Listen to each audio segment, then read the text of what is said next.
ওপার বাংলার ছোট পর্দা থেকে শুরু করে বড় পর্দা সব জায়গাতেই বেশ চমক দেখাচ্ছেন স্বস্তিকা দত্ত। একের পর এক চরিত্রে নিজেকে ভাঙছেন আর সময়ের সঙ্গে তাল মিলিয়ে অভিনয়ে আনছেন নতুনত্ব। ইতোমধ্যে ধারাবাহিকের কাজের ফাঁকেই চুপিসারি শেষ করেছেন ওয়েব সিরিজ ও বড় পর্দার শুটিং। আর ঠিক সেই ব্যস্ততার মধ্যেই এলো নতুন এক চমক। আগামী কয়েকদিনের মধ্যেই মুক্তি পাচ্ছে তার বহুল প্রতীক্ষিত সিরিজ খুঁজেছি তোকে রাতবিরেতে।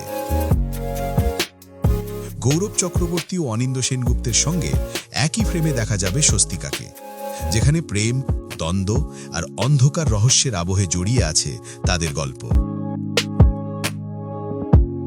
ভারতীয় গণমাধ্যম সূত্রে জানা যায়, অভিমন্যু মুখোপাধ্যায়ের পরিচালিত এই ওয়েব সিরিজে একেবারে অন্যভাবে দেখা যাবে তাকে। সিরিজের নামের সঙ্গে মিল রেখেই অভিনেত্রীকে প্রশ্ন করা হয়, রাত বিরেতে নায়িকা কাকে খুঁজবেন। এ প্রশ্নের উত্তরে অভিনেত্রী বলেন, ঘুম খুঁজব। একসময় এত খুঁজেছি, আর খুঁজতে চাই না। কাজের ব্যস্ততা যতই থাকুক না কেন, অনিয়মিত জীবনযাপন মোটেই পছন্দ নয় তার। তাই পর্যাপ্ত ঘুম এবং সঠিক খাওয়া দাওয়া করাই অভিনেত্রীর মূল লক্ষ্য। এই নতুন সিরিজের নাম শুনেই বোঝা যাচ্ছে একটু প্রেমের ছোঁয়া থাকবেই। আর স্বস্তিকার জীবনে কি নতুন প্রেম এলো? হালকা শীতে কি প্রেম করতে ইচ্ছে করছে নায়িকার? এমন প্রশ্নের উত্তরে হাসি মুখে অভিনেত্রী বলেন, খুব প্রেম করতে ইচ্ছে করছে, কিন্তু আর নয়, কারণ তাহলে কাজে মন বসবে না।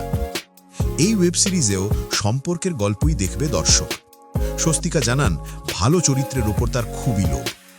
গৌরব এবং অনিন্দের সঙ্গে কাজ করার তার অনেক দিনের শখ। তাই এই গল্পে কাজ করে তিনি খুবই খুশি। প্রফেসর বিদ্যা ব্যানার্জি হিসেবে যেমন দর্শক তাকে পছন্দ করছে, এই ওয়েব সিরিজেও তার অভিনয় দর্শকের ভালো লাগবে, এমনটাই মনে করেন Swastika. Desk report, hard news.